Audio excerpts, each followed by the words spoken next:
उत्तराखंड के पहाड़ों की आवाज, आपकी आवाज।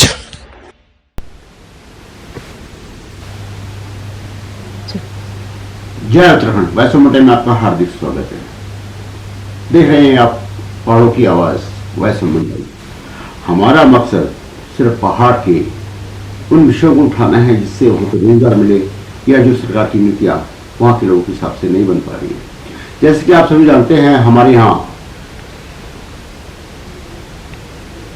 जड़ी बूटियां से लेकर कई तरह की ऐसी औषधियां होती है जिससे हम लोग अपने प्रदेश को जैविक प्रदेश बना सकते हैं। परंतु सरकारी योजनाएं और कानूनी प्रक्रिया ऐसी बना रखी है कि लोग इसकी खेती नहीं कर सकते हैं। कंडेली हो, आंवला हो, हेड़ा हो, बेड़ा हो, कई तरह की ऐसी औषधि है और आजकल की जनरेशन इस चीज को भूल भी चुकी है। जैसे कि आप हम जानते हैं, पहले हमारे यहाँ डॉक्टर नहीं होते थे परंतु इलाज हुआ करता था। समय के अनुसार हम लोगों ने प्लान किया, जड़ी बूटी की जानकर विलुप्त होते चले गए, लेकिन अभी भी कुछ ऐसे लोग हैं जो इस पर कार्य कर रहे हैं। केवी गढ़वाल जो 1952 में हमारे भारतवर्ष में शामिल हुआ, वहां पर आज भी आबादियां हैं, वहां पर लोग पूरी खेती कर रहे हैं। वहीं पर हमारी मुलाकात की भगवती प्रसाद नोटियाल जी से, जो इस पर कार्य कर रहे हैं, लोगों को खेती के लिए प्रेरित कर रहे हैं। परंतु दिक्कत आ रही है पैसे की और मार्केटिंग की। उन्हें लोग नहीं मिल पा रहे, खरीदार नहीं मिल पा रहे हैं, क्योंकि हमारे यहाँ कई तरह की जड़ी बूटियां होती है, लेकिन लाइसेंस के लिए क्या है कि हर एक चीज के लिए लाइसेंस बनाना पड़ेगा और अलग अलग। ऐसा नहीं है कि एक लाइसेंस बनाया उसमें सभी जड़ी बूटियों के नाम आ जाए, और वो भी एक ही जगह है, कोपेश्वर में। मतलब कुमाऊं का आदमी, गढ़वाल का आदमी इतना खर्चा करके वहां जाएगा, कभी स्टाफ नहीं है, कभी कुछ नहीं है, कोई अधिकारी नहीं है। इस पर हमारी चर्चा है। देखिए, हमारी है खास रिपोर्ट घनसाली से भगवती प्रसाद नोटियाल के साथ वार्ता हमारी।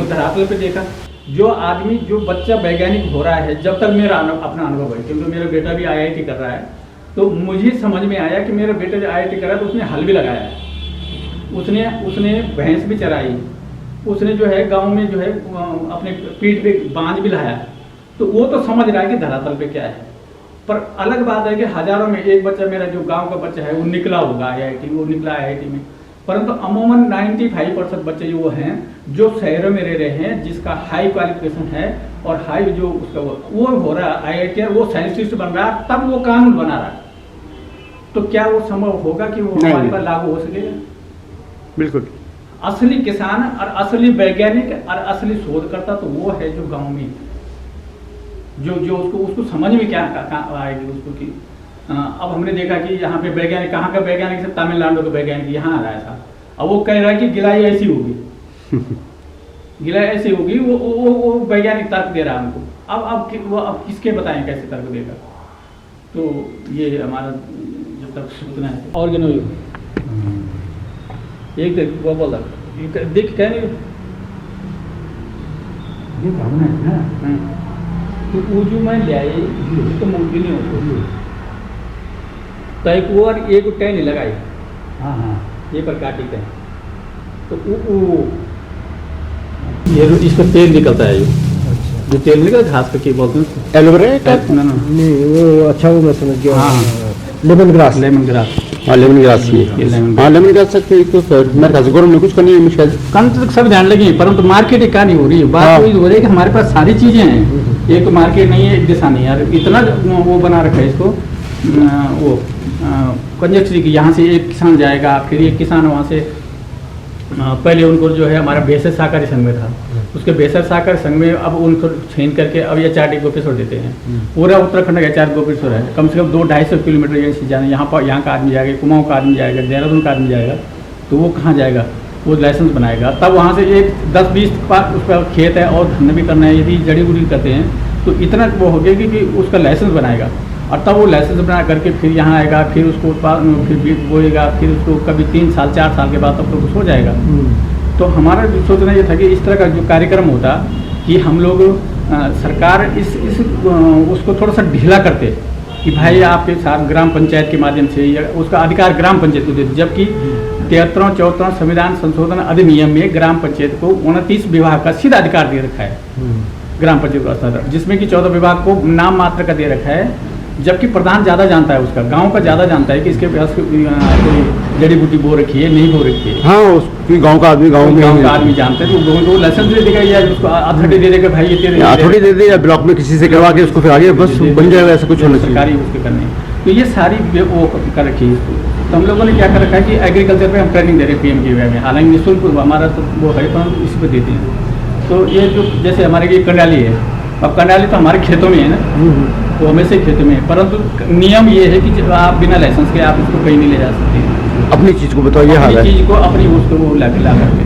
अब ठीक है, हम सरकार का कहना है कि विलुप्त तो पड़ जाती हैं, भाई विलुप्त तो पड़ जाती हैं, तो हम उसको जब अर्निंग की बात आएगी तो हम अपने खेतों में बोरी और दोबारा उसकी उपज भी तो करेंगे और ज्यादा भी कर रहेंगे जब हमको अर्निंग की बात होगी, क्योंकि हम दाल गहात या धान वगैरह वगैरह जिस तरह का नहीं, जब हमको अर्निंग हुई तब तो हमने खेतों में बहुत प्रचुर मात्रा में खाने की शुरू कर दी।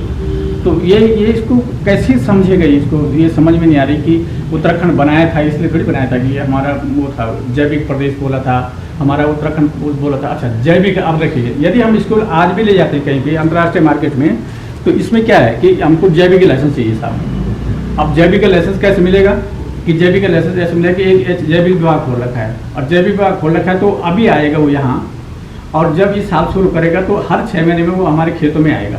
अब कौन देगा उसको खर्चा? पहले तो आदमी नहीं है विभाग के पास, जब खर्चा नहीं देगा 6 महीने में तो इनके बाद 3 साल के बाद जब हम आज शुरू करेंगे तो 3 साल के बाद हम इसको बेच पाएंगे कि हमारा जैविक है।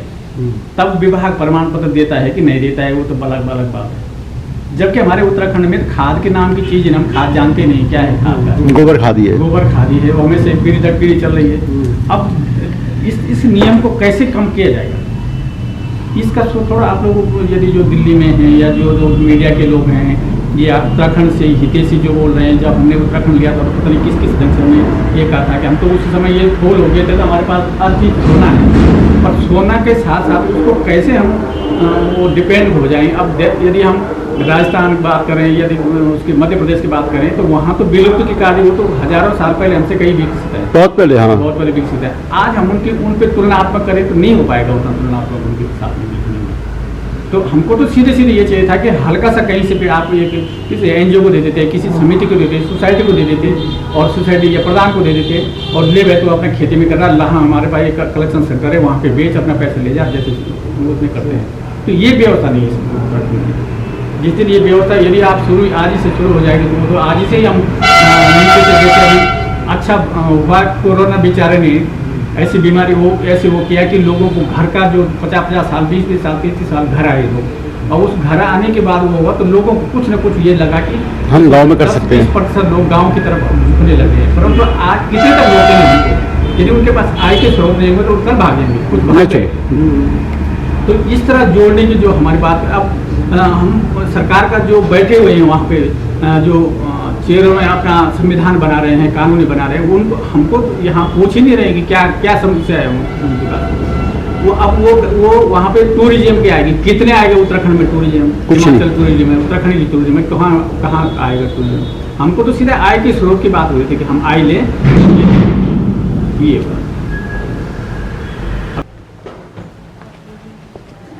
ये लाइसेंस की प्रक्रिया है।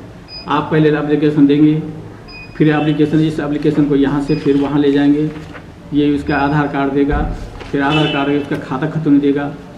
एक किसान फिर यहाँ से करीबन 200-250 किलोमीटर कोपेश्वर जाएगा, फिर उस दिन साहब मिलता है वहाँ के नहीं मिलता है, फिर उस दूसरे दिन वो घर आएगा, घर आने के बाद फिर दूसरे दिन बोलेगा तब फिर उसको लेने जाएगा। यहाँ से करीबन 1000 रुपये एक दिन का लगेगा जाना आना, फिर दूसरे दिन का 2000 आना जाना लगेगा।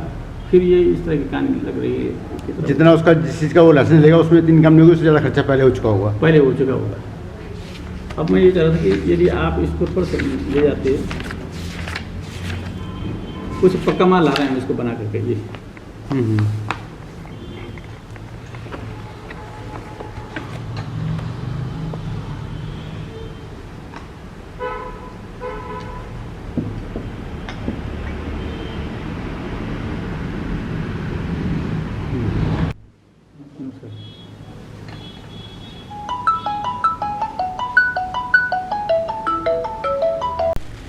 ऐसे ला रहे हैं किसान।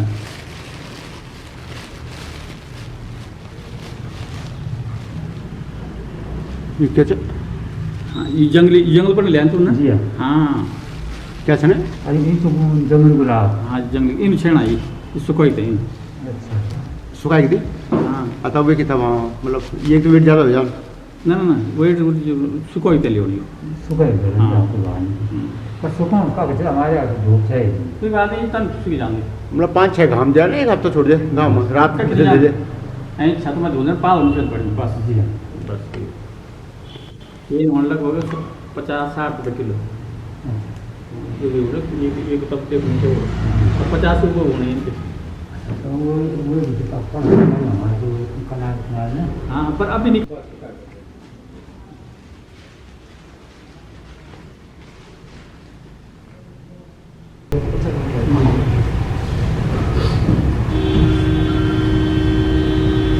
जय उत्तराखंड वॉइस ऑफ माउंटेन्स में आपका हार्दिक स्वागत है। मैं इस समय उत्तराखंड के टिहरी जिले के घनसाली शहर में हूँ, जहाँ पे कि माननीय भगवती प्रसाद नौटियाल जी खेती से संबंधित उत्पाद जो है उसके विषय में काम करते हैं। और जो ये चाय आप देख रहे हैं ये कडाली की चाय है। कडाली हमारे उत्तराखंड के हर गांव में मिल जाएगी और इसका उपयोग लोग बात बहुत कम करते हैं, लेकिन भगवती प्रसाद जी ने ये कडाली की चाय आज बनाई है जो स्वाद में बहुत अच्छी है। तो हम बात करते हैं आज भगवती प्रसाद नौटियाल जी से कि खेती से संबंधित जो भी वो उत्पाद यहाँ पे किसानों से ले रहे हैं और उसको आगे कैसे उसका उपयोग करेंगे, कैसे उसको आगे की बिक्री केंद्रों पे ले जाएंगे और कैसे किसानों को प्रोत्साहन करेंगे, उसके बारे में बात करते हैं। भगवती प्रसाद जी नौटियाल जी एक बात बताइए, आप किस तरीके से इस उत्पादों को किसानों से ले रहे हैं? उत्तराखंड सरकार का नियम के आधार पर प्रत्येक जो उत्पादित एग्रीकल्चर से विषय में जो बात हुआ है उसका लाइसेंस होना जरूरी है। हम लोगों ने क्या किया कि उत्तराखंड जैविक बोर्ड से प्रयास किया, फिर जैविक बोर्ड से प्रयास करने के बाद फिर ये हमने देखा कि वहाँ से असफल मिला। फिर हमने ढूंढा कि क्योंकि मैं बेसिस का डायरेक्टर हूँ अपने क्षेत्र से, हमने एक समिति बना रखी है जड़ी बूटी साधन सहकारी समिति लिमिटेड। तो हमने उसके माध्यम से गोपेश्वर में जो हमारा HRD है वहाँ से लाइसेंस बनाया और उस लाइसेंस बना करके हम इसको लोगों से कलेक्शन कर रहे हैं कि जिसके अपने अपने खेतों में है उनका 15, 20, 30, 40 लाख रुपये लाइसेंस बने हुए हैं। लाइसेंस निःशुल्क बनता है। तो इससे अब हम लोग उनसे सोका वॉल ले रहे हैं और जो सोका वॉल लेने के बाद हालांकि इसका अभी बहुत ज़्यादा प्रचुर मात्रा में इसका वो नहीं हो पा रहा है, पर फिर भी हम ये सोचना चाह रहे थे कि इसका यदि काफ़ी वो होता है तो बहुत अच्छा अर्निंग का स्रोत है। तो आप किसानों को ये चीज़ें बता रहे हैं, तो किसानों से आपको किसी तरीके की कोई परेशानी आ रही है? किसान इस बात को समझ पा रहे हैं कि वाकई जो हमारे ये उत्पाद हैं जो कि हमें सरलता से हमारे उत्तराखंड के खेतों में मिलते हैं वो उसको उगाने के लिए उत्सुक हैं, उसके लिए मतलब कोशिश कर रहे हैं?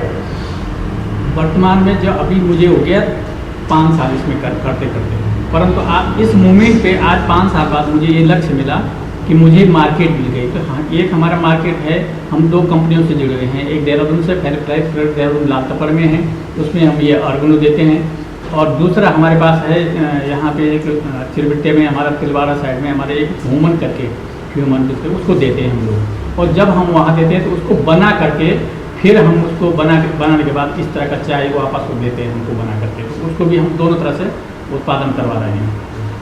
आपको क्या लगता है कि जैसे उत्तराखंड के जो उत्पाद हैं इसके लिए उत्तराखंड के अंदर ही मंडियां होनी चाहिए जिससे कि लोग आप लोगों से कनेक्शन करें, वहाँ मंडियों में ये सरलता से दे सकें, जिससे कि लोगों का आने जाने का या आपका जो भी खर्चा होता है वो कम हो जाए?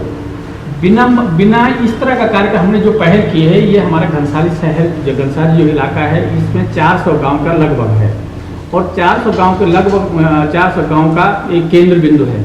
और इस केंद्र बिंदु पे हमने यही शुरुआत की है कि हम यहाँ पे अपना सेंटर बनाए और इस सेंटर बना करके लगभग लोग यही चाहते हैं कि अपना 10-20 रुपये का जो वो ले आए 100-200 का अपनी चीज़ लाएँ यहाँ पे। तो इसी तरह का ये एक पहल होनी चाहिए प्रत्येक क्षेत्रों में, तो बहुत जल्दी इस ग्रोथ होगा।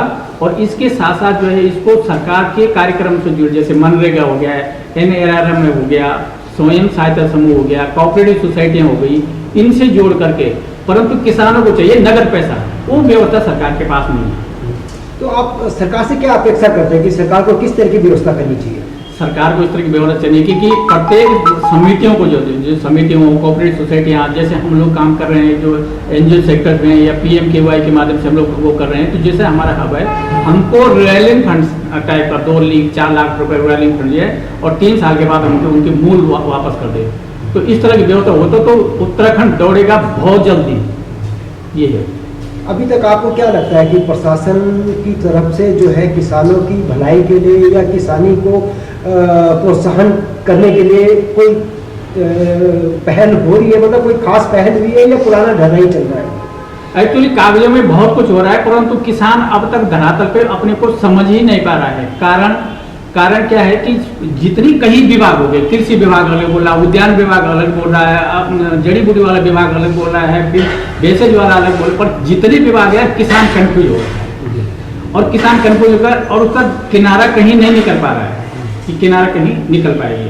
ये तो कैसे निकलेगा किनारा? कोई किनारा ऐसे निकलेगा कि जैसे हम लोग ये शुरुआत पहल कर रहे हैं कि एक विकास खंडों में या एक सेंट्रल बिंदु केंद्र में एक समिति के माध्यम से या जैसे एनजीओ के माध्यम से जो उसको रॉयलिंग फंड दिया जाए, और 1 साल में यदि हम कह रहे हैं कि यदि हमको 10 लाख रुपए रॉयलिंग फंड की मिल जाती है, तो मैं ज़्यादा नहीं कह रहा हूँ कि विकास खंड भिलंगना, प्रतापनगर, जाखंडार, यहाँ तक कि हम विकास जो हमारा जो चमोली जिले का जो निकट है वहाँ तक हम इसको कलेक्शन करके पूरा लगभग 1000 महिलाओं को जोड़ सकते हैं। सर बाकी कुछ कहना चाहेंगे आप हमारे जो किसान भाई हैं, जितने भी लोग घरों में हैं, जो भी इनकम की नहीं आ पा रही है, वो खेती से जैसे कंडेली है या औले हैं, कुछ भी चीज़ें हैं, तो वो करें इस चीज़ के लिए आप उनको अगर आप कुछ आह्वान करना चाहें, मैसेज देना चाहें? हम मैसेज ये देना चाह रहे थे कि आप जो, क्योंकि सब जानते हैं कि सारी चीज़ें उत्पादन हो रही है, परंतु मार्केट की व्यवस्था, हमको इसके अवेयरनेस कार्यक्रम होना चाहिए ग्राम पंचायत के माध्यम से, या हम लोगों को एक ट्रेनिंग की बेस भी है कि हम लोग यहाँ जाएँ या किसी को जैसे हम कल किसी कार्यक्रम में जा रहे थे, आप लोग सभी दोस्त जा रहे थे, तो वहाँ पे हमें यदि हम सीधे बोलते हैं कि भाई हमारे हम आपको पैसा दे रहे हैं और आप इसको दें, पर वो पूंजी कहाँ से होगी ये समझ में आ रही, इसीलिए हम उस पूंजी की बात कर रहे थे। ये आपकी सरकार से मांग है? सरकार से रिवॉल्विंग फंड टाइप के, हम कर्जा नहीं चाहिए, अनुदान नहीं चाहिए। कर्जा अनुदान बहुत कुछ हो गया है, क्योंकि रिवॉल्विंग फंड आ जाए और रिवॉल्विंग फंड दे करके हम सीधा उसको खरीदने की बात करें, 2 साल बाद 3 साल बाद ये उसको पैसे वापस सरकार को दिया जाए। ये थैंक यू सर, बहुत बहुत धन्यवाद। आज सबसे अनुरोध है कि हमारा मकसद पैसा कमाना नहीं है, हम लोग सामाजिक कार्यकर्ताओं की तरह यह कार्य कर रहे हैं। पर्यटन, एजुकेशन, चौबंदी से उठी आवाज़ आज चैनल के रूप में आपके सामने है। आप लोग सब्सक्राइब करते हैं परंतु देखते नहीं हैं। जब तक आप हम सब एक साथ नहीं होंगे, हमारा मकसद कामयाब नहीं होगा। आपकी आवाज़ उठाना ही हमारा मकसद है। आप हमारा चैनल ज़्यादा शेयर करें, देखें और अपनी प्रतिक्रिया जरूर दें। धन्यवाद। आप हैं दोनों बूढ़े घर में रहते हैं, बच्चे सब नीचे हैं, बस अब क्या करेंगे। और आपकी स्थिति पता क्या है? देखो अच्छा, आपने बताया था वही? हाँ, फर्क पड़ी क्या कुछ? आज लगा है पहली बार। अच्छा, पहली बार सुनिए। अच्छा,